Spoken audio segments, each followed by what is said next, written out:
Tiga. Siapa kita? Siapa kita? Siapa kita? Abu Syarawa.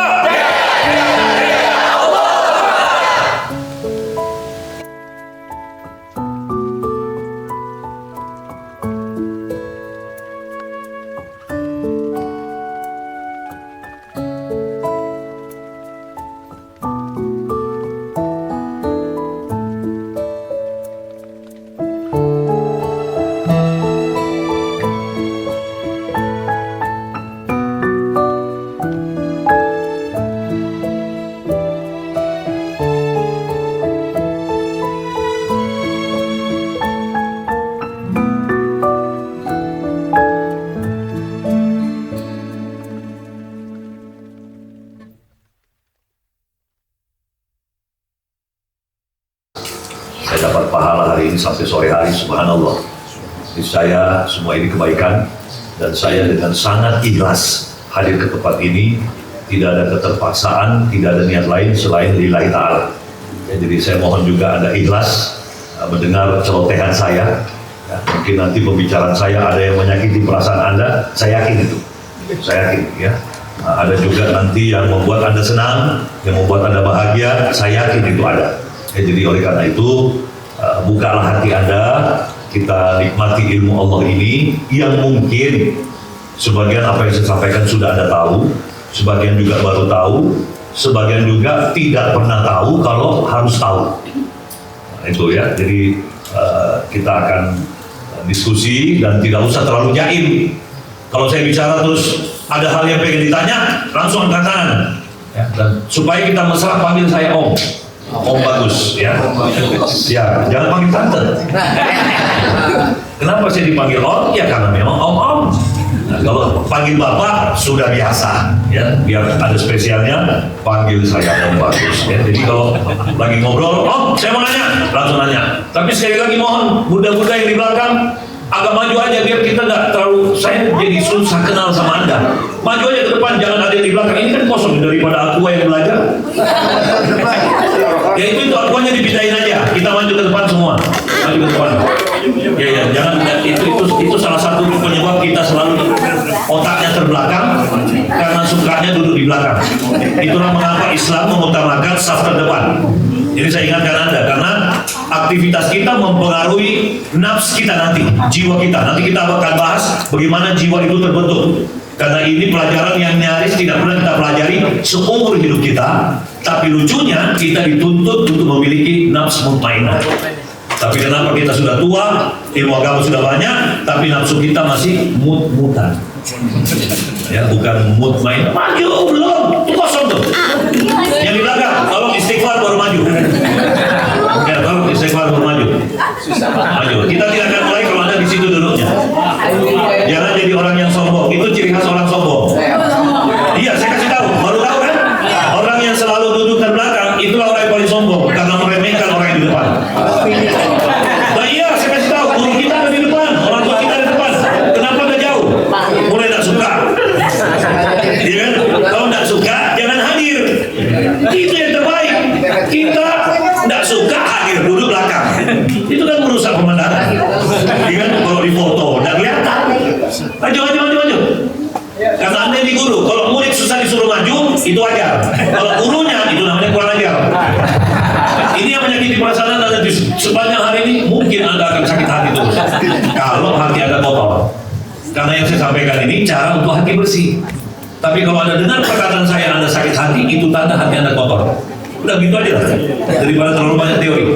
Ya, baik, saya langsung start saja karena waktu kita ini pendek sekali, ya cuma sampai sore. Mestinya pembahasan ini harus 6 tahun. Nah, iya dong, membersihkan hati itu tidak semudah yang kita bayangkan, ya kan? Tidak mungkin dalam satu hari saya bisa membuat Anda sadar. Emang saya sekelas Rasul saja, apa yang Allah katakan? Apa yang Allah katakan? Sungguh wahai Muhammad, engkau hanya penyampai kabar gembira dan peringatan. Masalah hidayah aku. sampai pamannya aja diceramain tiap hari, enggak juga. Makanya tolong ampuni saya kalau saya tidak mampu mendatangkan hidayah Tuhan. Tapi yang bisa mendatangkan hidayah, telinga Anda hari ini, mata Anda, hati Anda. Kalau Anda mau camkan itu, saya pulang, Anda bisa menjadi istri yang terbaik di muka bumi. Ya, bisa menjadi suami yang terbaik di muka bumi. Baik, saya langsung start. Saya mau tanya, siapa yang baru saja jadi guru? Angkat tangan. Yang baru? Tidak ada? Yang baru jadi guru? Iya. Tidak pernah jadi guru sebelumnya? Guru les ya. Itu juga guru. Oh iya. Guru juga berarti. Iya, sudah berapa tahun jadi guru? Di sini, kalau di sini berapa tahun? Di sini baru 6 bulanan. Ya. Baru 6 bulanan. Sudah punya ilmunya jadi guru? Belum banyak. Kenapa berani jadi guru? Karena Islam sudah mengatakan, jangan kerjakan sesuatu apabila kau tidak punya ilmunya. Apabila sebuah urusan diserahkan kepada bukan ahlinya, tunggu kehancuran. Ini Islam. Jangan belajar Islam cuma sholat. Ini parah nih kata-kata saya, ini menyakiti perasaan Anda. Tidak apa-apa, yang penting saya laki-laki baik-baik. Ya kan, niat saya baik, ya kan? Jadi segera ambil ilmunya. Nah, sekarang saya tanya, siapa yang paling lama jadi guru? Angkat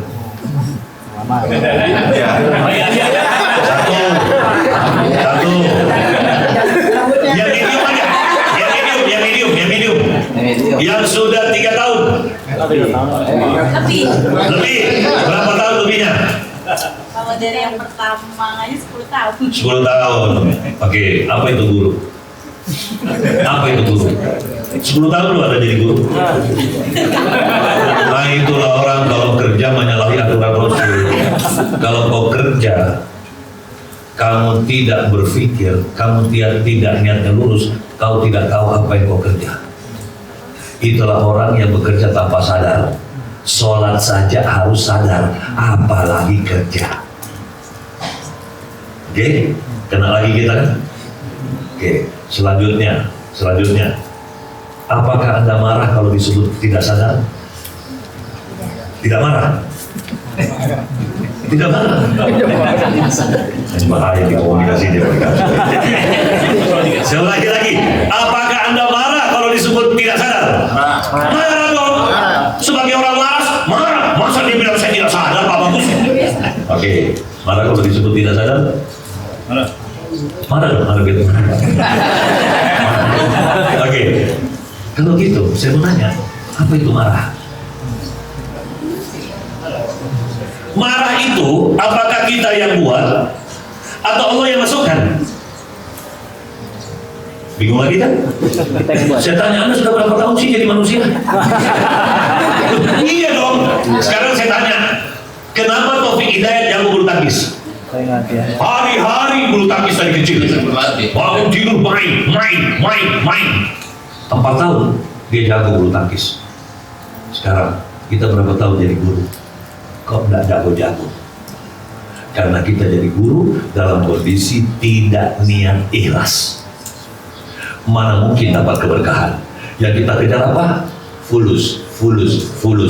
Kata Allah, kalau kau kejar fulus, kau dapat fulus. Tapi kau susah ketemu aku. Tapi kalau kau kerja, kau fokus ke aku, apa sih yang tidak bisa kuberikan? Ini yang jadi masalah.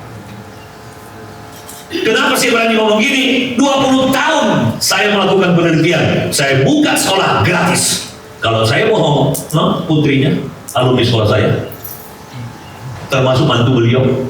Di sini juga ada mahasiswa saya. Tanya sama dia, saya minta uangnya nggak selama dia belajar sama saya? Ada nggak 1 rupiah dibayar sama saya? Emang saya laki-laki murahan dibayar. Tapi karena Tuhanku sangat kaya, aku tidak butuh uangmu. Aku butuh Tuhan. Tapi karena saya urus Tuhanku, Tuhanku urus saya. Ya, ini saya bocorin dulu dari depan. Rumah Bu, saya bisa beli di Bintaro tanpa nyicil. Duit dari mana? Duit dari kerja? Pekerjaan saya apa? Saya ini bukan karyawan, tidak bisnis. Kenapa bisa beli rumah di Bintaro tanpa nyicil? Orang lain gajinya gede, nyicil Pak. Coba. Saya bukan orang kaya, tapi saya juga berpengalaman membelikan istri saya mobil Alphard tanpa nyicil. Masih mau tidak percaya sama Allah? Kalau kita percaya sama Allah setengah-setengah, kita ini siapa? Kita ini gurunya agama loh. Kalau guru pencak silat, kalah silat, gagal dia jadi guru. Betul? Tapi kalau guru salah ngajar, gagal dia jadi guru. Apalagi kita cari uang dari menjadi guru. Nauzubillah misalnya. Yang kita ajarin apa? Al-Quran. Sudah diperingatkan, jangan engkau jual murah ayat-ayatku, mati aku. Berapa kau dibayar? 1 juta. Murah banget itu. Nah ini dilarang. Dijual murah aja nggak boleh. Kalau kita ngajar dibayar 2 miliar, ambil. Mahal itu. Iya. Jadi nanti kalau Pak Kiai bayar kita cuma berapa? 5 juta. Ulangin, kecil ke. Biarkan untuk al-musyawarah aja. Saya tak usah mah. Kecil itu. Masya Allah. Ya. Tapi kalau Anda ikhlas ngajar kata Rasul, kamu tidak berharap apa-apa, dikasih berapapun, Prince. bawa pulang. Anak istrimu menanti ini. Yang penting jangan berharap. Jangan kau ngajar, kira-kira gue digaji berapa ya di musyawarah ya? Per bulan kayaknya 3 juta deh. Dibayar 2,5 juta, marah. Ngajar capek. Lembur, belum ini, belum itu, bikin laporan ini, laporan itu. Berhitung sama Allah. Apa yang diajarkan? Apa yang diperintahkan Allah? Mau minta surga? Saya mau tanya, Bu, ada yang pernah keluar negeri? Selain haji dan umroh?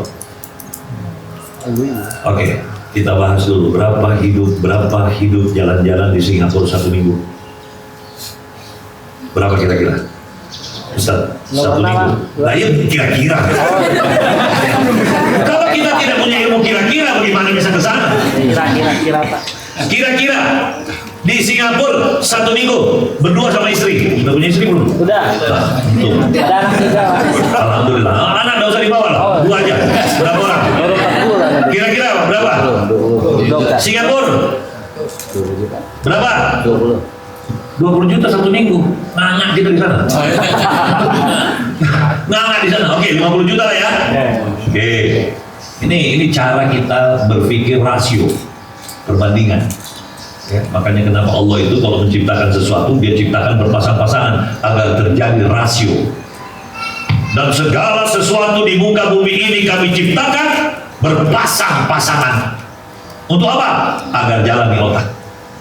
Kebayang Bu, kalau dunia ini cuma perempuan semua, mau ngapain Anda? Atau ini laki-laki semua, nggak ada perempuan, mau ngapain kamu? Bongong. Iya, ada duit, bongong. Nggak ada duit, tambah bongong. Oke, kita naik ke Turki. 1 minggu. 100. Kita ke Amerika 1 minggu 200 juta nganga kita di sana. 500 lah ya. Oke. Terakhir kita ke Eropa. Eropa Barat aja lah. Saya baru pulang dari sana kemarin. 1 minggu. Pak, saya makan siang sama istri. 1 orang itu 25 euro 1 kali makan. 25 euro itu rumah makan yang paling murah di Eropa. Ya ala kadarnya. Itu belum minum. Katakanlah 20.000 1 euro. Sudah berapa ya? 500-an ya. Berdua sama istri sekali makan 1 juta. Itu sederhana. Makan pagi, makan siang, makan malam 1,5 juta. Makan doang. Oke?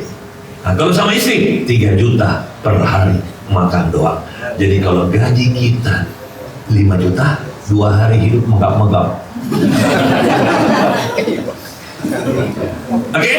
Belum transport, belum baju, belum. Nah, sekarang saya tanya, mampu kita ke sini? Ke Katakanlah sini berapa? 700 lah. Mampu Anda ke sini? Berat Om. Ke sini Om? Berat Om. 2 berat ya. Ini?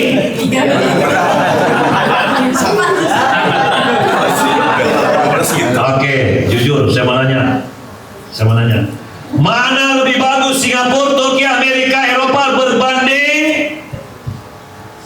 Kalau biar sudah ada orang mau ke surga. Kau ke Singapura saja susah. Mau ke surga? Duit dari mana lo? Sedekahnya 2.000, ngajar aja berhitung, sholat tak usuk, puasa ngomel. Mau masuk surga? Preketek. Hari-hari buka manyun. Tapi pesantren itu apa sih? Pondok ngajari kebaikan, kebenaran, dan kebagusan. 3 itu imannya Rasul. Ajari mereka kebaikan, ajari mereka yang benar, ajari mereka yang bagus. Lah gurunya sendiri mukanya tidak bagus. Akhirnya itu anak siswa begini juga mukanya. Masih mau begitu terus? Jadi mulai hari ini, mari kita cerminkan Islam di sini bukan hanya bunyi-bunyian Al-Quran, tapi kenyataan Al-Quran. Ingat ya? Sekarang saya ajak Anda untuk berpikir positif. Saya mantan aktor, mantan pemeran. Ya. Kita baca skenario, kita syuting peragakan. Oke? Om, itu apa namanya Om? Itu namanya sirat. Surat dari mana Om? Rasul terima Al-Quran, diamalkan. Inilah hadis. Terus kita umatnya, kita baca Al-Quran, baca hadis, kita berankan.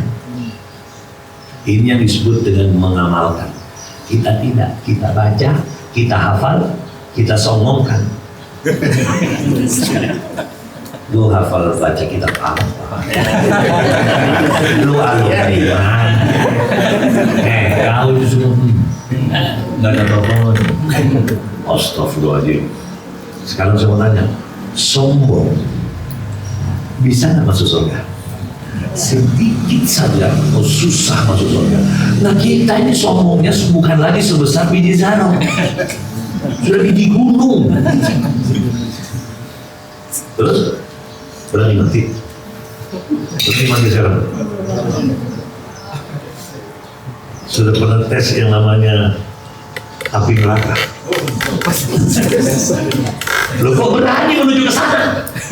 Ya, surga berbanding neraka. Ya, kenapa ada 2 Om? Ya karena berpasang-pasangan. Kalau hidup ini ujungnya cuma surga semua, dunia ini tidak indah.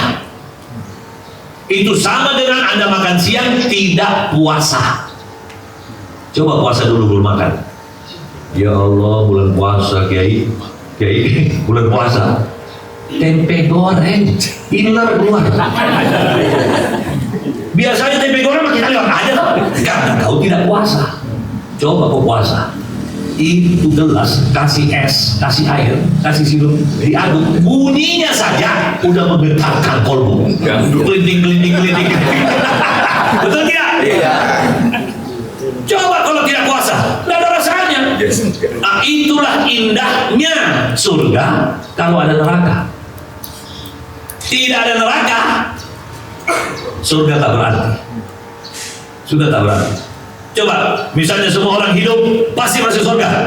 Apa yang terjadi? Apa yang terjadi? Rusak dunia ini. Ketemu keplak. Tidak ada larangan. Bahaya nggak kalau ada kebenaran di muka bumi ini? Begitulah kalau Al-Quran sudah mulai tidak dipahami lagi. Apalagi ingat peringatan Rasul, akan tiba suatu masa. Dengarin, akan tiba suatu masa Al-Quran itu ya akan pergi. Yang tinggal hanya bunyi-bunyiannya dan tulisannya doang. Dan kita sudah masuk di era itu. Orang sibuk ngafalin ini tapi gak nyambung dengan ini. Oke? Oh, kok bisa begitu? Perhatikan retorikanya. Makanya yang penting dalam Islam itu bukan hanya baca, tapi ini. Dan caranya bisa ini kalau kita banyak referensi. Baca Al-Quran.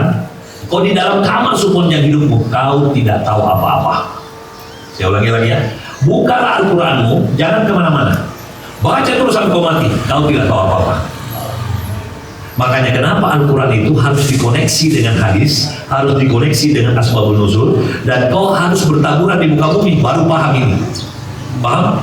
Tapi kalau kau di kamar terus begini, apa yang sampai jempol lidahmu? Dan ngefek dalam kehidupanmu. Oke? Karena apa? Perhatikan. Ini saya ajak ngaji sirah. Ini ngaji sirah. Ini wasilah. Ini bukan om bagus. Tapi dari sini kau ketemu om bagus. Setuju? Ini bukan Al-Quran, tapi ini kitab Al-Quran. Mau ketemu Al-Quran? Baca. Ikuti petunjuk, kau ketemu. Al-Qurannya ada di mana? Di alam hikmah. Jadi orang yang tidak punya kendaraan ke sana, dia tidak akan bertemu Al-Quran. Ciri khas orang yang ketemu Al-Quran, lihat akhlaknya. Karena Rasul sudah bocorkan, innama bu'itsu liutammima makarimal akhlak. Sungguh aku tidak diutus di muka bumi selain hanya untuk menyempurnakan kemuliaan akhlak. Jadi kalau kita mengajar kepada anak-anak, jangan cuma ngomong, akhlaknya, kita harus punya akhlak. Saya bilang, punya akhlak, maling itu juga punya akhlak. Koruptor itu juga punya akhlak, namanya akhlak koruptor. Jangan setengah-setengah kalau ngajar, selesaikan itu kalimat. Anak-anak sekalian, mari kita semua berakhlakul karimah. Jangan bilang berakhlak. Kalau berakhlak itu kan tidak jelas itu bahasa. Betul tidak, Pak? Yang ahli bahasa Arab sini. Jadi bagaimana?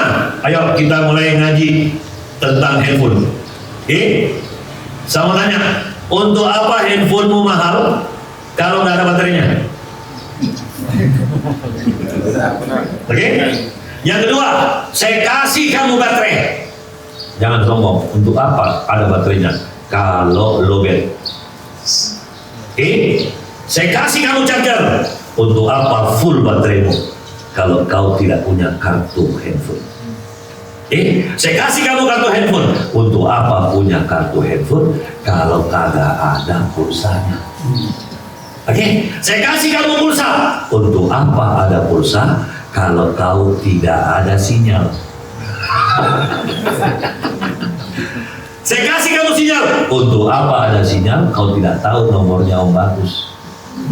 Oke, saya kasih kamu nomornya Om Bagus. Untuk apa kau punya nomor handphonenya Om Bagus kalau Om Bagus nggak mau ngangkat? Oke, saya kasih kamu, saya angkat. Untuk apa kamu diangkat handphonenya, tapi kau tidak tahu mau ngomong apa? Halo? Baru Om Bagus kau udah begini, gimana Allah yang terima? Sekarang tanya sama dirimu, hubungannya dengan Allah, sudah kau punya baterai kepada Allah? Sudah punya baterai? Kenapa kau takut jawab? Kalau baterai ini nggak ada, seperti malaikat yang jalan berdua dengan temannya melewati sebuah kamar. Ngapain doa? Temannya bilang malaikat, berdoa. Berdoa apa? Lihat itu energinya. Jangankan ke Allah, ke langit, ke plafon aja nggak nyampe. Untuk di doanya. Kenapa? Nggak punya baterai. Ini Bu, kalau sinyal nggak jelas, biar Ibu punya nomor telepon saya, biar Ibu pulsanya penuh, kagak ada guna-gunanya. Apalagi di sono nggak menerima. Masih mau berhitung sama Allah? Masih mau sombong? Masih mau malas? Masih mau zolim? Masih mau gibah? Masih mau mengeluh? Lanjutin, silakan. Yang penting saya sudah sampai di tempat ini menyampaikan apa maunya Allah dan apa yang diajarkan Rasul. Tapi kalau Anda tolak, silakan. Tapi saya nggak tahu agamamu apa. Mohon maaf ya, ini sekolah agama. Kalau kau tidak bawa agamamu masuk, jangan kau ngajar di tempat guru. Kau jadi orang kacau. Saya aja yang belajar sama beliau itu, lihat sikapnya saja. Saya sudah banyak dapat ilmu. Anda hari-hari sama beliau, saya cemburu. Gitu. Lihat betapa beliau tawadu, suaranya, hatinya, gerakannya, mukanya. Pernah kalian lihat Jaim? Enggak, saya kenal beliau enak. Mana ada guru mau belajar sama muridnya? Beliau ini. Kita sotoy, lihat orang.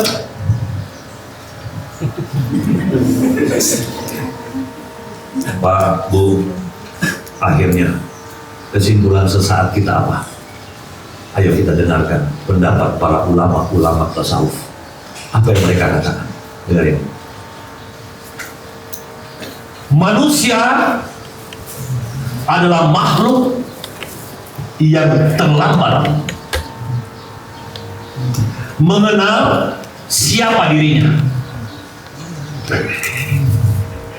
Oleh karena itu dia keluarkan statement yang berbunyi, man arafa nafsahu faqad arafa rabbah. Itu statement para ulama tasawuf. Siapa yang berhasil mengenal dirinya, maka dia mudah mengenal siapa Tuhannya. Nah, pertanyaannya, Tuhan itu apa? Tuhan itu siapa? Tuhan itu bagaimana? Tuhan itu di mana? Tuhan itu berapa? Ya Allah, banyak sekali Om. Ya, kalau kau tidak pernah melakukan proses berpikir, jangan mimpi kau berketuhanan. Itulah di dalam agama kita diajarkan yang namanya tauhid. Dengan adanya tauhid, kita bisa meningkat. Masukkan tauhid itu pindah ke dada. Dari kepala pindah ke dada, dia menjadi akidah. Kalau ini sudah kawin-mawin, mulutmu pasti benar, karena dia ada di antara. Tapi kenapa ini ngawur? Ini nggak dipakai, ini nggak ada. Nyablak aja yang tidak penting. Turun hujan apa dia bilang? Kok hujan? Begitu panas? Kok panas? Saya tanya, tahu siapa? Tahu siapa? Sepupunya Allah. Sepupunya Allah. Buka vlog.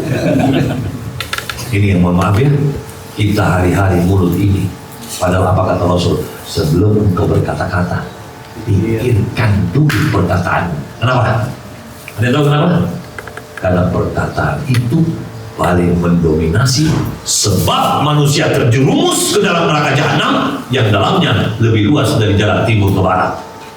Ya Allah, gara-gara omongan Om. Ada lagi satu sotoy datang ke saya, Kiai. Apa yang dia bilang? Om, itu kan hanya kata-kata. Oke, pegang kata-katamu ya, pegang kata-katamu. Itu hanya kata-kata. Maksudnya apa? Kata-kata kan gak berefek. Saya kasih tahu satu kata, kau uji coba ucapkan 100 kali di depan. Kau dibunuh orang. Saya kasih kau satu kata. Kata apa? Ikut aja. Semua orang lewat kau tunjuk bilang anjing. Anjing. Kau dibunuh. Betul? Ya. Jadi jangan bilang hanya kata-kata. Kau halal tidur dengan perempuan gara-gara kata-kata. Ya. Saya terima nikahnya, bla bla bla bla. Halal tak? Halal. Coba itu. Jadi jangan hina kata-kata. Karena isi Al-Quran kata-kata. Kita sholat ngapain? Kata-kata. Kita doa ngapain? Kata-kata. Berhati-hatilah dengan kata-katamu. Hari ini kita bongkar 1 hari penuh. Semoga Allah turunkan banyak hidayah. Amin. Kalau tidak, kita cuma dapat capek, ngantuk. Jadi semua yang harus dibuka dia tutup, semua yang harus ditutup dia buka. Apa itu? Saya ulangi lagi ya. Semua yang harus dibuka dia tutup, semua yang harus ditutup dia buka. Apa itu? Mata dan mulut. Mata harus dibuka dia tutup, mulut harus ditutup dia buka. Ditambah netes. Sudah netes saking pelitnya Kiai, diisap lagi. Lucu ya kita ya. Jadi kita ini semakin tua, semakin lucu-lucu. Oke, kalau gitu, Om Bagus, kami pengen jadi manusia. Kami takut gagal setelah hari ini, gagal jadi manusia. Oke, kalau gitu, mari kita mulai melakukan rasio. Masih ingat rasio apa? Perbandingan. Sekarang kita buka Al-Quran. Siapa makhluk yang sering dibandingkan oleh Al-Quran? Binatang. Dia itu seperti hewan ternak, bahkan lebih buruk lagi. Kenapa kita dibandingkan dengan binatang? Karena kita paling mirip dengan binatang. Makanya kalau kau bleset sedikit, teman lu bilang apa? Babi lu. Lu anjing. Ini sudah lama jadi binatang. Kenalan anjing sama babi. Kenalan akrab. Di jalan sama-sama tuh. Makanya babi, anjing, buaya itu sering kumpul sama-sama. Biasanya tuh kalau lagi beri ngajar, dia kumpul di situ tuh. Maka kalau ada manusia lewat digangguin tuh. Itu buaya. Buaya itu tidak apa-apa kalau di sungai. Masalahnya dia di Al-Musyarafah.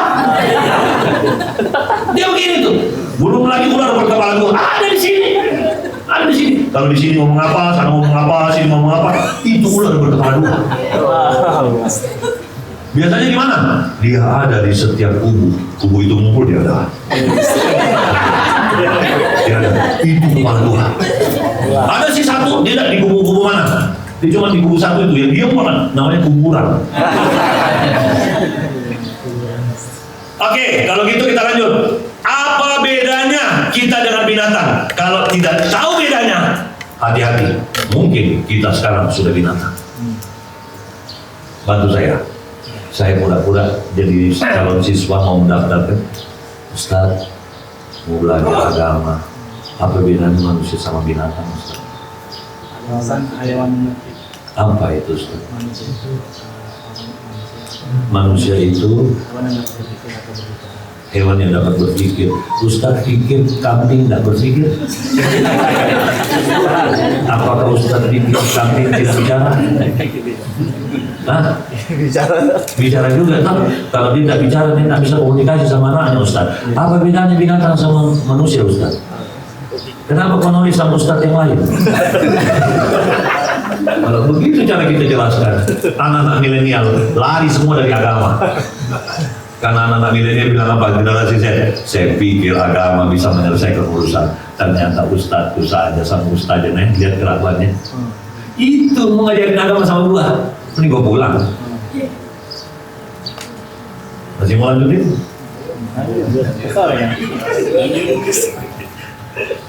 Ngeri kan? Ngeri. Boleh bantu saya? Apa bedanya kita sama binatang? Jadi kalau kamu tahu tidak tahu bedanya, jangan salahkan suamimu di rumah bilang apa? Tahu binatang. Ayo, apa bedanya? Ya, salah. Harus berani jawab. Kenapa takut salah? Kita ini manusia makhluk yang banyak salah. Jangan takut salah. Untuk manusia, proses dirinya mulai dari otak, mata, hati, Ya. perut, kemaluan. Ya. Kalau binatang antara otak ke mulut. Berarti Ustaz sama monyet mirip. Sama gorila mirip. Kenal lagi. Berarti lebih hebat monyet. Karena monyet dia kadang-kadang lurus, dia kadang-kadang gini. Dan hebatnya monyet Pak, tangannya 4. Kalau dia tidak punya kaki, monyet itu tidak punya kaki. Lihatlah kakinya seperti tangan. Makanya kenapa kalau dia manjat enak? Karena tangannya 4. Kita kan tangannya cuma 2, ini megang, ini lolos. Betul tidak? Salah lagi. Jangan sampai orang tahu ya. Kalau kita tidak tahu. Akhirnya saya keluarkan sebuah teori. Setelah saya ngaji, saya keluarkan sebuah teori yang berbunyi. Hafalin teori ini. Ini teori kita bersama menuju ke surga. Ya, dengarin. Kita tidak bisa apa kalau kita tidak tahu apa itu apa. Inilah teori yang paling mendasar dalam kehidupan ini, karena bergabunglah 3 dasar filsafat. Mohon maaf, ini belum ada bukunya. Allah ajarkan saya mengenal apa itu ontologi, apa itu epistemologi, dan apa itu aksiologi, dan semua itu setelah saya baca Al-Quran, ternyata saya harus mengeluarkan sebuah statement. Kenapa? Karena Rasul katakan, amalan tanpa 2 hal, dia tertolak. Yang pertama, ilmu. Yang kedua, niat. Biar ilmumu banyak, kalau niatmu nggak tulus, kau tidak dapat yang namanya esensi. Apa itu esensi, Om? Itulah hakikat. Kenapa rumah tangga itu tidak bisa bahagia? Kenapa rumah tangga selalu cekcok? Dia cuma dengar sakinah, mawaddah, warahmah, tapi yang terjadi sakitnya merwabah dan merona. Karena dia tidak tahu esensinya sakinah itu apa. Apa artinya sakinah? Tenang. Tuh kan? Kalau itu terus yang ada di kepalamu, kau komplain Allah, saya menikah sudah 18 tahun dan pernah tenang. Salah. Kita sepakati dulu ya di Al-Musyarafah. Ini Om Bagus belajar sama beliau. Ya, dengarin. Al-Quran itu tidak bisa diterjemahkan dari satu kata ke kata berikutnya dalam bahasa Indonesia. Tidak bisa, Pak. Kapan kau seperti itu belajar Qurannya, kita pasti ngawur. Coba. Apa itu qalbun? Hati kan? Sekarang saya tanya, apa itu hati? Diamlah kau di situ. Betul. Kau tanya dokter, dokter apa itu hati? Liver. Astagfirullahaladzim. Kita datang ke orang bule. Bisa. Kayak what is qalb? Qalb is heart. What is heart? Dia bilang jantung. Kita datang ke dokter jantung. Dia apa? Jantung, bukan hati. Hati itu bukan jantung, hati itu lever. Aduh. Terus kapan selesainya agama? Kapan selesainya agama? Apa itu Iqra? Baca. Sekarang saya tanya, apa itu baca? Bergaul dengan huruf. Sekarang saya tanya, waktu ayat itu turun, apakah Jibril bawa naskah? Ya Muhammad, Iqra, Iqra, Iqra. Apakah begitu? Ada naskah? Tidak ada. Berarti Iqra apa? Salah lagi. Tidak bisa Bapak Ibu sekalian. Mohon maaf ya. Karena Al-Quran cuma bisa diterjemahkan ke yang namanya tafsir. Dia tidak bisa diterjemahkan dalam bentuk kata. Kita harus ngaji, kita harus mikir. Kalau tidak ngaji, tidak mikir. Nah, orang Indonesia kalau bilang ngaji, dia ambil Al-Quran Arabnya, dia baca Arabnya. Itu baca bunyinya Al-Quran. Belum tentu kamu ngaji. Ngaji itu datangi kiai. Kiai, tolong ajarin saya surah Al-Azhar ayat pertama apa itu Al-Azhar. Begini kan, Allah itu beri kita ruang waktu karena bentuk kasih sayangnya. Makanya kenapa disebut waktu di sisi Allah itu indah. Jadi waktu di sisi Allah indah, singkat, itu mananya apa? Begini nak, baru ayat pertama itu 3 bulan. Apalagi ngaji Al-Fatihah. Ngaji Al-Fatihah. Makanya saya mohon maaf ya, mohon maaf saudaraku semua. Kadang-kadang kalau kita Ramadan, kita kebut-kebut hatamnya. Kenapa Om Bagus kok nggak bisa hatam? Karena saya selalu berhenti di Al-Baqarah. Nggak mampu saya ninggalin Al-Baqarah. Pernah sampai nyebrang ke Ali Imran, tapi saya balik lagi. Sampai tahun ini nggak bisa saya hatam. Kenapa? Nggak bisa saya tinggalkan itu Al-Baqarah, terlalu banyak utang saya di situ. Saya mundur lagi, ya Allah salah lagi, ya Allah mundur lagi. Di situ aja saya mutar-mutar. Loh kok orang lain bisa 4 kali hatam ya? Itu sama dengan orang Betawi, dia nyanyi lagu barat. Dia nyanyi. The house sound of the sand, and I step down from the train, and then to meet me is my mom. Itu lagu tentang kematian. Kok kenapa ketawa-ketawa? Kenapa kau ketawa-ketawa? Itu lagu kematian. Berarti kau salah ekspresi. Sementara Al-Quran itu petunjuk pedoman hidup. Lo kok hidupmu tidak sama dengan pedoman? Karena kau tidak paham apa yang kau baca. Bu, ada cowok. Ibu masih gadis lah katakan. Cowoknya datang. Bilang gini, Bu, aku cinta padamu. Apa yang ibu bilang? Keren. Kenapa kau cinta saya? Kenapa ibu tanya? Karena ini, Bu, paling gak bisa dipercaya. Bu, kalau ibu sholat, Allahu Akbar, emang Allah percaya? Tak kali lu habis Allahu Akbar. Sekarang saya mau nanya, secara fikir, kenapa orang takbir harus angkat tangannya? Secara fikir aja, tidak usah dalil. Kenapa? Al-Quran itu sudah ada dalam diri kita. Bagi orang yang berpikir, dia sudah tahu itu kenapa orang takbir angkat tangan. Kenapa? Pasrah. Kalau ada penjahat datang, disuruh kau menyerah, apa dia bilang? Angkat tangan.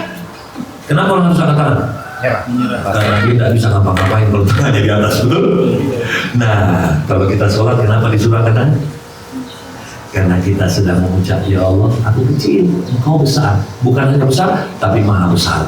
Nah, sekarang mari lihat teman kita kalau sholat, ya, sombongnya dia sama Allah. Kita sholat angkat, Allahu Akbar, dia enggak.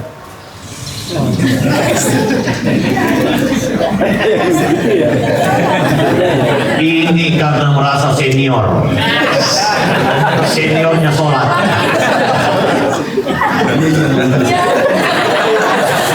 Digaplok kamu sama malaikat. Malaikat aja, saya jadi pengikut setianya Allah. Minta ampun. Kau berasal dari setetes air yang hinam, sombong, minta surga lagi. Ya Allah, masih pagi Om, masih pagi Om. Tapi kok nggak ada ini yang benar jawabannya. Ya udahlah, mumpung hari ini kita hari pertobatan, karena belum tentu saya lebih baik dari Anda. Karena saya harus menjaga mulut saya untuk saya amalkan. Kapan saya tidak amalkan apa yang saya ucapkan, saya lebih buruk hidupnya daripada Anda. Ah gitu, ya kita saling mengingatkan. Kita lanjut. Kalau begitu Om bagus, apa bedanya kami sama binatang? Ada lagi? Harus tuntas itu dulu. Ada yang tahu nih? Ya, alhamdulillah. Mudah-mudahan ini data lama. Kalau kemudian dari usia beliau, ini data lama yang keluar. Ya, karena biasa data lama itu lebih benar. Karena lebih dekat dengan Rasul. Silakan Kiai. Kalau menurut saya, kalau binatang itu yang terpikir hanya perut dan di bawah perut. Iya. Tapi kalau manusia itu selain itu dan memberikan hal yang lain. Oke. Kiai data itu dari mana? Kira-kira atau dari pedoman hidup? Dulu pernah Belajar ke binatang. juga. Kalau berpikir, kalau dibilang binatang itu hanya pikirkan perut dan di bawah perut, kenapa binatang itu mampu bikin sangkar untuk anak-anak? Mengapa ada binatang yang selamatkan anaknya yang kecemplung di sungai? Mengapa ada jerapah menghalang jalanan? Orang tidak bisa lewat. Sambil air matanya berlinang, ternyata teman-temannya 3 orang kecemplung di danau. Berarti dia lebih hebat dari manusia yang temannya susah, dia asik joget-joget. Oh, negara sudah hancur masih bisa joget.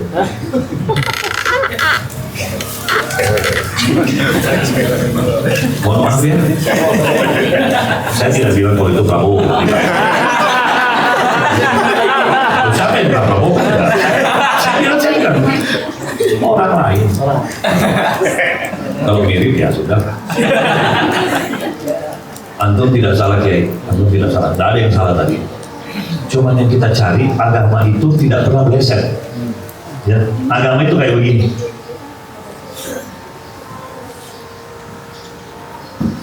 Kita harus di sini. Kita jangan main di luar. Itulah mengapa agama disuruh masuk secara kafah. Kalau kita tidak kafah, kita main di luar. Apalagi cuma bajunya baju takwa, orangnya enggak. Anda pengen jadi Islam atau seperti Islam?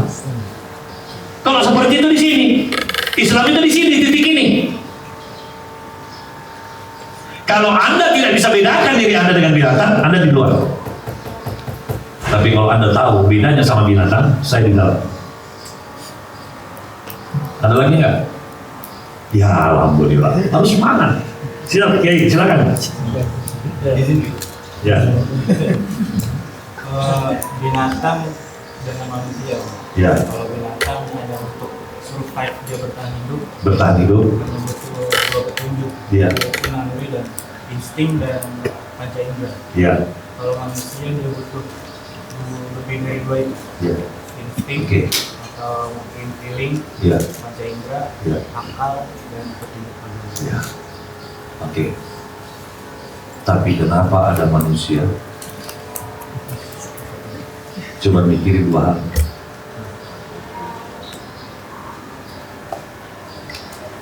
Berarti sama. Binatang yang salah atau manusia? Pokoknya ngajar aja, datang ngajar aja. Habis ngajar, mau kemana lu? Pulang. Besok pagi dia datang lagi. Balik, mau kemana lu? Pulang.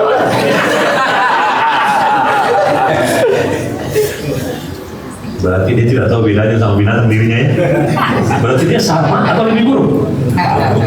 Lebih buruk dong. Jangan bilang sama. Karena dia ada bekal, binatang enggak. Makanya kadang-kadang Pak, kalau kita bisa dengar suaranya binatang, habis kita itu diketawain. Makanya kalau lewat di kambing, begitu, itu lagi ketawain kita itu. Dia bilang apa? Kalau gua jadi lu, gua udah jadi makhluk berprestasi, gua jadi kekasih Allah. Lo ini kagak ada guna-gunanya hidup di muka bumi. Kata Rasulullah, betul! Dia itu seperti mayat-mayat yang bergentayangan di muka bumi. Dia hidup hanya untuk melakukan dua hal. Satu, menunggu kematiannya. Dua, menambah dosa doang. Coba aja kalau dia ngomong, setiap dia ngomong dosa itu. Dikit-dikit, apa sih lo? Nyuk. Begitu aja terus yang keluar dari mulutnya. Pesek. Dut. Karena saya tanya, kau hina siapa? Pelukisnya atau lukisannya? Ingat loh, manusia itu karyanya siapa? Allah. Jadi yang kau hina Tuhannya atau karyanya? Ini lukisan. Saya yang gambar, saya taruh di sini. Ini lukisan. Antum lewat. Siapa yang kau hina? Siapa yang kau hina? Oh, bagus. Jadi kalau kau hina orang, siapa yang kau hina? Allah. Terus kalau kau sholat, siapa yang kau sembah? Allah. Bukan lagi Allah, itu yang tadi kau hina, yang kau sembah. Masih mau lanjutin? Itulah kalau ini nggak dipakai Pak. Jadi benar apa yang dikatakan. Jadi bedanya manusia sama binatang. Ya, dengerin ya, saya tawarkan karena terlalu lama jawaban. Saya tawarkan. Bedanya manusia sama binatang, binatang tidak punya akal, manusia punya akal. Setuju? Itulah yang saya tidak setuju. Dipancing. Siapa bilang manusia punya akal? Kita kembali kepada rumus kita. Dengerin ini. Kita tidak bisa apa kalau kita tidak tahu apa itu apa. Nah sekarang saya tanya, marah nggak Ustaz kalau dibilang antum itu nggak berakal? Marah.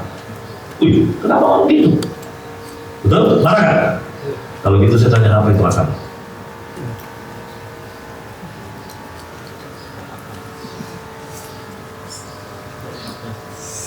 Pikiran. Berpikir. Pikiran? Berarti kami punya akal. Udah punya pikiran? Bahayanya kita ya. Bahaya. Yo. Apa itu akal?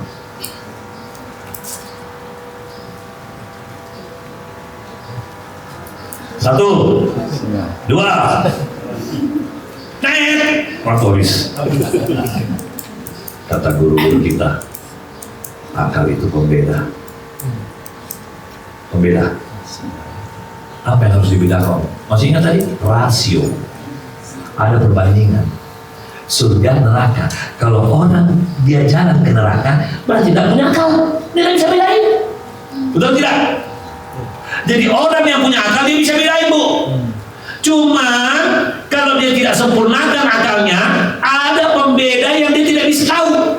Contoh ya, dia tidak bisa bedakan, Pak. Dia cuma tahu uang itu bagus, tidak benar uang itu tidak bagus. Tapi dia tidak bisa bedakan mana uang yang bagus menurut Allah dan mana uang yang jelek menurut Allah. Tidak bisa bedain. Jadi semua uang dibersihkan.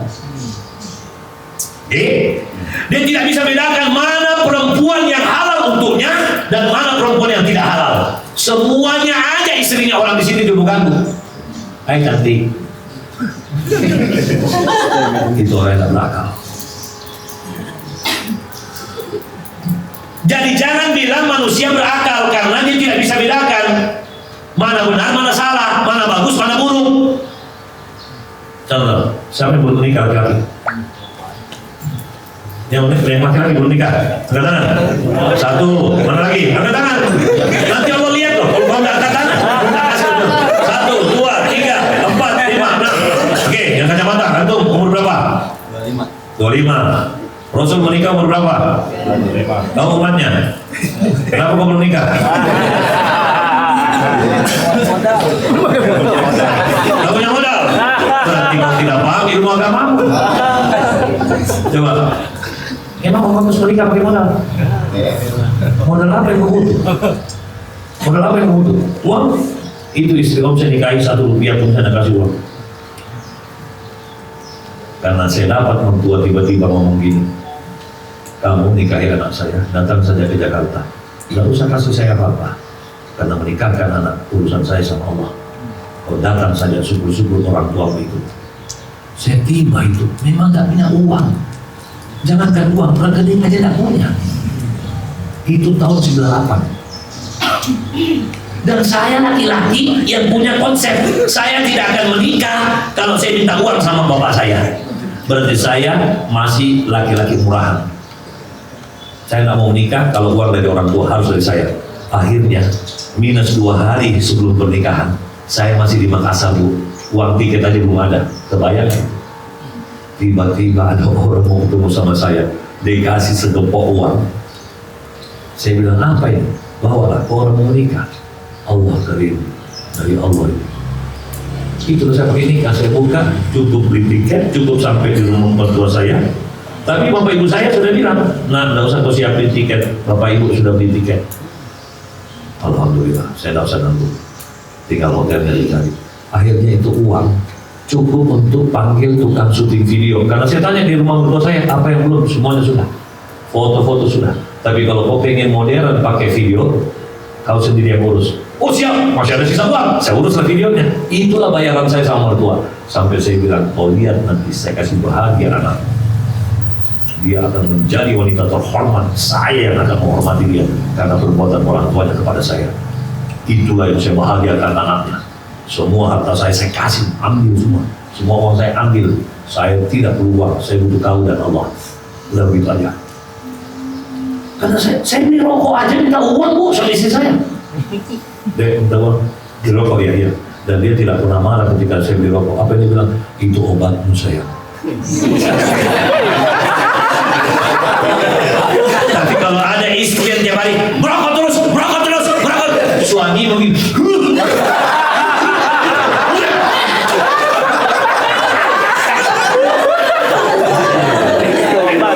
Ada istri kok nyumpahin suami melulu.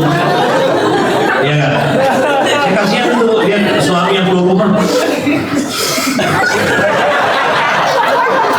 Ini mau sakinah, itu namanya sakitnya. Om, jadi kalau gitu akal itu apa om? Pembeda. Oke, yang bisa membedakan 3 hal: baik, buruk, benar, salah, bagus, tidak bagus. Oke, baik, buruk, tanyakan kepada Qalbun. Benar, salah, tanyakan kepada Al-Quran. Bagus, tidak bagus, tanyakan kepada Rasulullah. 3 ini kau pegang, insya Allah kau selamat. Tapi kalau kita ini tidak tahu mana baik, mana buruk, mana benar, mana salah, mana bagus, mana buruk, semuanya aja udah bagus ilmu agamanya, mukanya itu loh tak asik, dagunya sudah dihiasi malaikat bergantung, tapi sayangnya diangkat. Sudahlah, mau bilang kau tak sombong, saya bilang di mana kau belajar akhlak? Akhlak dalam bahasa Inggris namanya ilmu acting. Kau tidak belajar ilmu acting, kau salah acting. Ketika kau salah acting, jangan salahkan orang mau fitnahmu. Apa kata Rasul? Jangan salahkan orang mau fitnahmu apabila fitnah itu terjadi gara-gara ulahmu sendiri. Kau tidak pernah belajar perilaku. Kau merasa kalau sudah punya ilmu, waktu Indonesia bagian naikin dagu. Kenapa? S1. Begitu S2. Begitu S3 kan tidak bisa jalan. Belum profesor dipegang dia begini. Mestinya sekarang saya tanya ya, jujur ya, kita walaupun jaraknya jauh sama Rasul, paling tidak beberapa indikasi Rasul kita bisa pahamnya. Contoh, kalau Rasul itu disukai musuhnya paling cuma sahabat, dikagumi sampai musuh-musuhnya itu takjub sama Rasul, cuma gengsi saja. Makanya kenapa orang yang gengsi tidak bakalan milih Anies? Mohon maaf, karena dia tidak pakai ini, dia pakai ini. Iya kan? Apalagi kalau kantongnya 2. Mohon maaf. Saya tidak bela Anies. Saya bela kebenaran. Untuk apa saya bela Anies? Saya bukan orang partai, saya bukan orang politik, saya bukan CS-nya Anies. Anies tidak pernah minta tolong sama saya, tapi saya bilang, Anies, saya pengen tolong agama Allah. Karena saya hanya bisa nitip agama Allah di pribadi seperti kamu. Calon yang lain tidak ada yang mikirin Allah. Mohon maaf, kita ketemu nanti di akhirat. Amin. Saya tidak ada misi, tidak ada hubungan. Anies kalah, saya tetap kepada Allah. Anies menang, saya tetap kepada Allah. Nah ngaruh, cuman ini bagian dari ikhtiar saya sebagai orang yang harus menolong agama Allah. Ya ayyuhalladzina amanu in tansurullaha yansurkum wa yusabbit aqdamakum. Kalau itu kita tidak pegang, hati-hati. Jangan pakai perasaan, pakai otak. Karena Al-Quran suruh mikir, tidak ada perintah dalam Al-Quran suruh ngerasain. Ada, suruh mikir. Ya, oke kita lanjut. Jadi sudah beda. Pertama, manusia punya akal, binatang masih setuju? Kalau begitu kita rubah kalimatnya ya. Dengarin bedanya manusia sama binatang. Binatang tidak berpeluang punya akal, karena seperti yang Ustaz tadi sampaikan, dia terbatas. Memang tidak disuruh, tidak ada perintah untuk mengambil akal. Manusia berpeluang punya akal. Loh kok berpeluang? Ya iyalah, kalau kau tak ambil akalmu, kau tak berakal. Kalau begitu apa itu akal? Kata guru-guru kita para ulama, akal itulah agama. Jadi orang yang tidak belajar agama, jangan mimpi dia berakal. Duduk sembarang, ngomong sembarang, mikir sembarang, lihat sembarang, dengar sembarang, tidak beragama. Dia Islam om. Okay. Dia mengaku Islam atau dia Islam? Bapak Ibu sekalian, sekarang saya tanya, dari mana kau tahu orang tinggi? Dari mana kau tahu orang itu tinggi? Kau lihat dia tinggi kan? Tapi kalau ada orang pendek bilang saya tinggi, Benar juga. iya. Iya. Kalau ada orang mengaku saya Islam, Kok saya nggak lihat dari perbuatanmu? Kok tidak saya dengar dari ucapanmu? Kok tidak bisa saya rasakan dengan kehadiranmu? Berarti saudaraku, kamu seperti Islam, bukan Islam. Astagfirullahaladzim. Sekarang kita tanya lagi, musuhnya Rasul saja takjub sama Rasul ya, kalau beliau berkomunikasi. Sekarang saya tanya, jangan musuh deh, jangan musuh. Sudahkah sahabat Anda takjub kepada Anda? Menurut lu kalau ngomong gimana? Apa kata teman kita? Sahabat saja sudah hina kita, apalagi musuh. Coba lihat itu Anies, musuh-musuhnya banyak di belakang dia. Anies, dia pakai baju karena dibayar, kasihan. Tapi begitu ada Pak Anies, cinta mohon maaf ya, ciri Rasul sudah ada di dalam diri. Mohon maaf, dihina kayak apa? Mana dia? Kepancing. Jangan kau puji seseorang, jangan kau puji seseorang kata Rasul sebelum kau melihat 3 hal. 1, kau pernah bepergian dengannya lama dan kau lihat dia tetap orang baik. Ada di antara 3 itu pernah kau bepergian sama-sama? Tidak ada ya? Tidak ada. Tapi kalau Anies minimal dia pernah pimpin kita 1 periode. Kita lihat apa yang dia kerja. Oke. Yang kedua, udah di kampanye. Yang kedua, kau bekerja sama denganmu, kau selalu yang diuntungkan. Sekarang kita balik, dia tidak kasih kita, tapi apakah dia ambil untung? Enggak, hidupnya begitu-begitu aja. Tanya beliau, kita sering ketemu, begitu-begitu aja dia. Kagak ada mobil mewah kan, begitu-begitu aja, jalan kaki. Ya Allah, dulu sama orang berapa? Begitu dia. Yang ketiga, kau pernah melihat yang menahan hawa nafsu marah? Puji dia, kata Rasul. Kalau ada kayak apa ini negara? Mau dia bikin apa ini negara? Mohon maaf ya, mohon maaf. Ini saya kasih contoh berakal. Saya tidak kampanye, karena Anda tidak tahu siapa yang saya coblos nanti. Oke, kita lanjutkan. Kalau begitu Om Bagus, bagaimana cara mengambil akal? Ngaji ulang. Ngaji ulang. Buka Al-Quranmu. Lalu tanyakan orang-orang di dekatmu. Mereka lah penontonmu. Tanya pertama siapa? Istrimu. Ma, sudahkah aku jadi suami yang benar standar Islam? Kalau istri pulang dulu, istighfar kau, istighfar kau. Kira-kira kalau kau mati istrimu sedih atau ketawa? Oke? Begitu cara cari tahu mencermin agama. Yang kedua, siapa yang bertanya? Kalau punya kakak, tanya kakak, menurut kamu aku sudah jadi adik kamu? Kalau sombong, kalau sotoy, apalagi istri itu paling super saya. Berarti kau gagal menjadi orang yang menyelamatkan anak istri dari panasnya api neraka. Sayangnya ini hari saya naik motor dan istri saya lagi tidak enak badan. Biasanya kalau saya ceramah, istri saya selalu duduk dengerin. Karena saya selalu bilang, kalau saya ngomong saya tidak lakukan apa yang saya ngomong dalam rumah tangga kita, ludahin saya. Tapi kita jago ceramah Pak, istri tidak dengar apa yang kita ngomong. Kalau ada istri, dia bilang apa? Prat. Harus istrimu apa? Kalau perlu khutbah Jumat kau naik, istrimu suruh ke masjid jarak sekian meter, dengerin ceramahmu.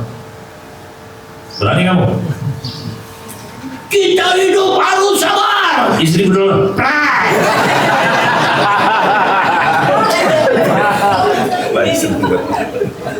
Oke? Kita lanjut. Siapa lagi Om? Adikmu. Sudahkah adikmu memujimu? Sudahkah sepupumu? Sudahkah pamanmu? Sudahkah? Kalau semua itu sampai mertuamu, berapa kali kamu dibisiki di telingamu? Nah, mama bangga sama kamu. Sudah berapa kali kamu dibisiki begitu sama mertuamu? Alhamdulillah, Om Bagus berkali-kali dibisiki. Mama bangga sama kamu. Para simak. Apa kita tidak dulu? Tapi kalau kita ini tidak pernah mendengarkan kalimat, sia-sia kita hidup. Gitu. Sudahkah Bapak Ibu bangga sama kamu? Kalau tidak, kau ngapain jadi anak? Karena ini perbuatan semua ke surga. Sudahkah guru-guru kita panggil kita? Kiai bangga sama kamu. Kalau tidak, kau ngapain? Itu ya. Sahabat-sahabatmu, saya bangga jadi sahabatmu, saya bangga kenal kamu. Kalau kita tidak diomongin begitu, siapa kau? Mengaku-ngaku pesantren dari mana? Mengaku-ngaku baca kitab apa? Untuk apa aku baca kitab? Kalau itu semua tidak ada artinya. Jadi saya kalau kenalan sama orang, saya nggak mau tahu dia baca kitab apa. Yang saya tahu akhlaknya sudah bagaimana. Kalau kau duduk saja orang tidak betah bernafas, kau Islamnya tidak benar. Kenapa bisa om? Bau keteknya itu keras sekali. Sementara Rasul suruh pakai harum-haruman. Belum dia ngomong, begitu dia ngomong, orang pulang semua. Pedis pak perkataannya, sakit hati. Nah itu ya. Jadi sudah selesai ya urusan akal. Boleh kita hapus ini? Mau difoto dulu? Biar ingat. Difoto aja dulu. Difoto. Oh ada syutingannya? Ada. Tapi syutingan kan harus nonton semua. Difoto aja biar ingat. Ya difoto dulu. Tunggu dulu.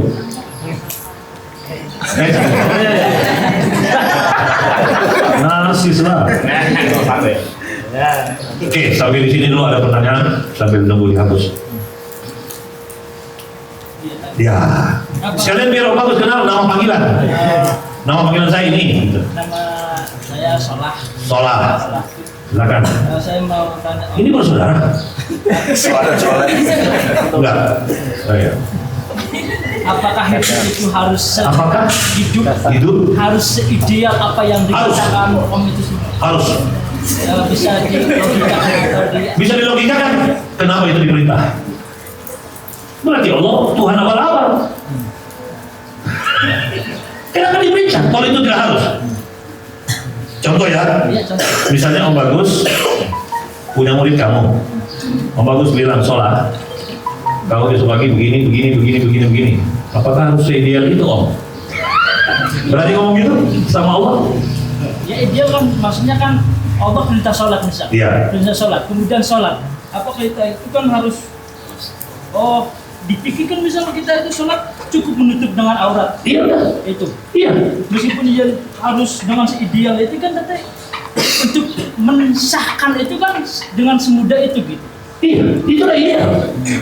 Nah kenapa Anda tidak buat menjadi ideal? Karena yang Anda tanya, apakah harus seideal itu? Iya. Iyalah, ada fikih, ada syariah. Itulah cara berideal. Kalau hidup tidak perlu ideal, nggak ada syariah, nggak ada fikih, nggak ada pandangan ulama, nggak ada fatwa.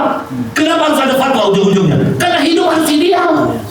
Contoh, COVID datang, idealnya gimana nih Om? Maka kita tunggu ulama diskusi, panggil ilmuwan. Mereka muzakarah, keluar keputusan. Bagi jarak, itulah idealnya. Lah kita tidak, ulama sudah bikin jarak, ngapain jarak? Ini orang yang tidak mau ideal. Jadi hidup harus. Ada lagi? Tanya dong, jangan diem. Karena kita ini diskusi.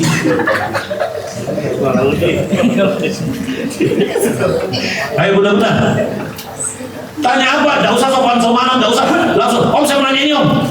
Lebih mudah itu daripada yang terhormat Bapak Tubagus Wahyudi, izinkan saya bertanya pakai reklama. Langsung, Om kalau gini gimana? Om kalau gitu gimana? Itu lebih bagus. Ayo. Siapa yang sampai detik ini merasa rumah tangganya tidak bahagia? Siapa yang merasa suaminya sering menyakiti perasaannya? Ada? Jangan coba-coba mengeluh ya karena ditanya tidak ada. Siapa yang merasa punya alasan tepat sampai belum menikah? Apa alasannya? Selesai kuliah dulu. Itu siapa yang perintah? Oke? Nah sekarang saya mau tanya, percaya nggak hidup harus punya visi? Saya. Dari mana kita percaya? Dari dua, ayat kauniyah dan ayat kauliyah. Om Bagus bukan tidak mau mengajari kauniyah, karena itu ranah Anda. Saya cuma mau datang mengajari kau lihat. Ya, ayat sirat. Itulah Allah kasih kita mata.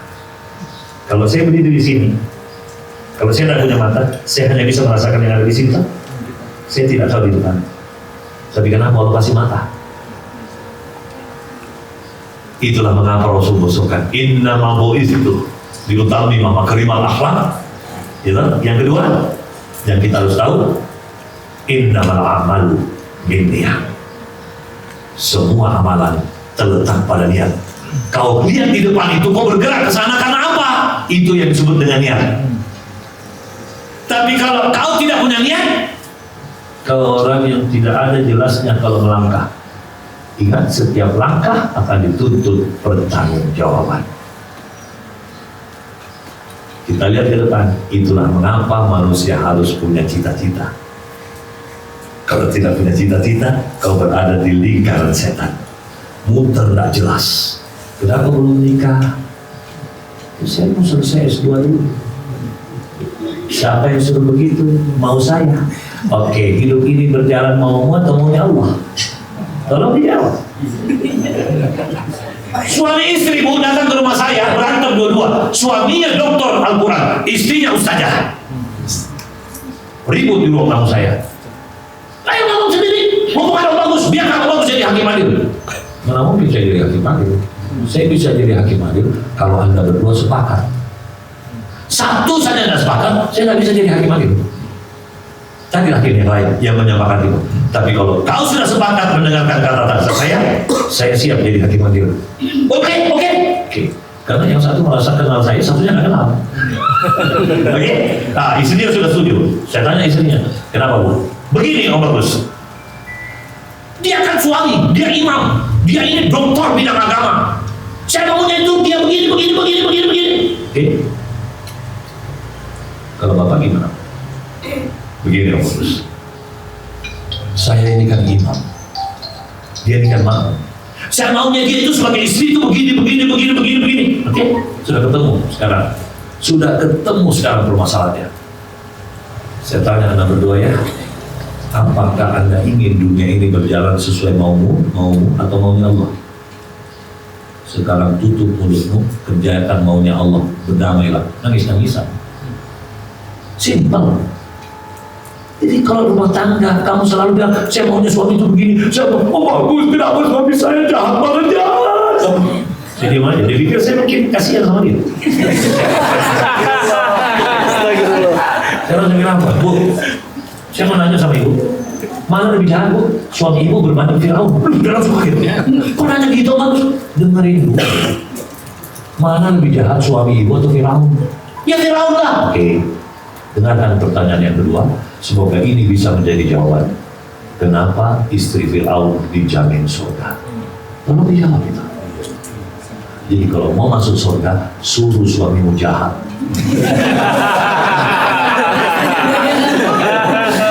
Ya, itulah kenapa suami boleh menikah sampai 4. Karena perempuan itu adalah makhluk paling susah masuk surga karena dia makmum. Paham? Ya. Ya kan? Oke. Ini senang-senangin kalau saya bilang gini.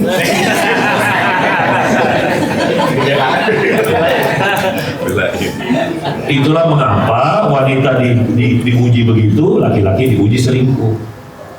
Diuji dulu, jangan berpikir laki-laki kalau dia bisa selingkuh itu hebat.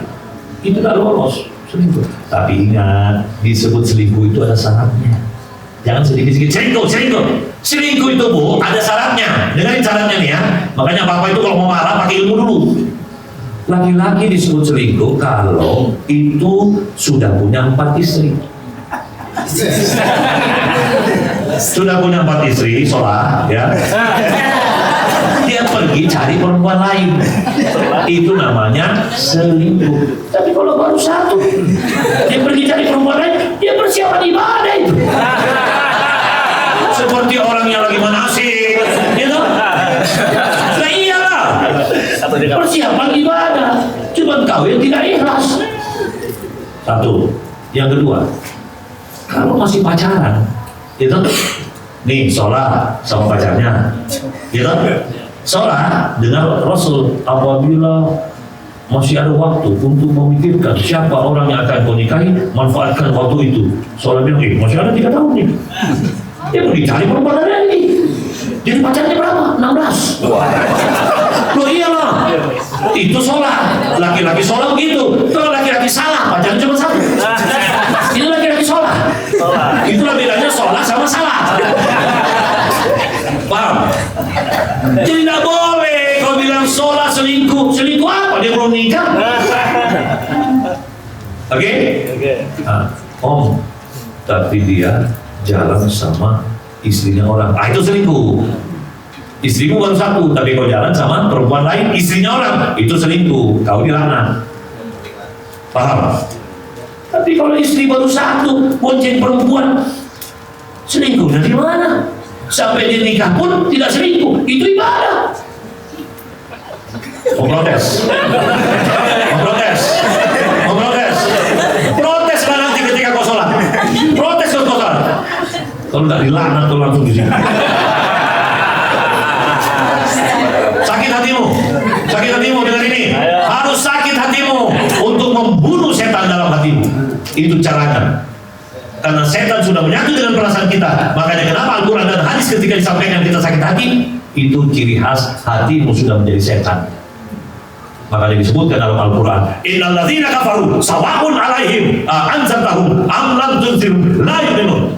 Itu sudah Allah katakan, siapa-siapa yang sudah terhipnotis dengan sesuatu yang salah, dia menutup diri. Makanya dia bilang, sungguh wahai Muhammad, orang-orang kafir itu, kau ingatkan ataupun tidak, sama saja, dia tidak akan pernah beriman. Itu hakikat ayat itu. Jadi orang kalau sudah terhipnotis dengan video game, ceramainlah, ceramain. Sampai bibirku jebol, dia bilang, apa sih, gak penting banget. Betul?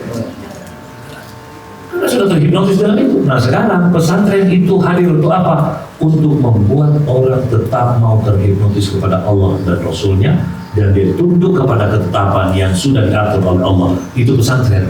Disinilah kita tanamkan itu jiwa.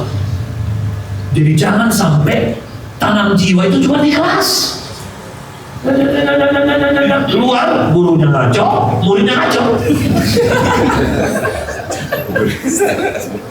Betul? Jadi tolonglah, siapa tahu di Jakarta ini sudah tidak ada lagi pesantren yang benar. Di sinilah pesantren yang benar itu. Amin. Ya. Apalagi kita yang tertutup, nggak ada orang bisa lihat kita punya, nggak. Lakukanlah kebaikan kebenaran di sini. Kalau tidak, itu agak susah. Sekarang sudah jam 10 lewat. Waktu Indonesia bagian fresh dulu. Ya, fresh ngopi, kita break kurang lebih 10 menit, baru kita lanjutkan lagi. Ya, biar enak otak kalau ya, oke kita lanjut 10 menit dari sekarang. Yang mau bakar menyan.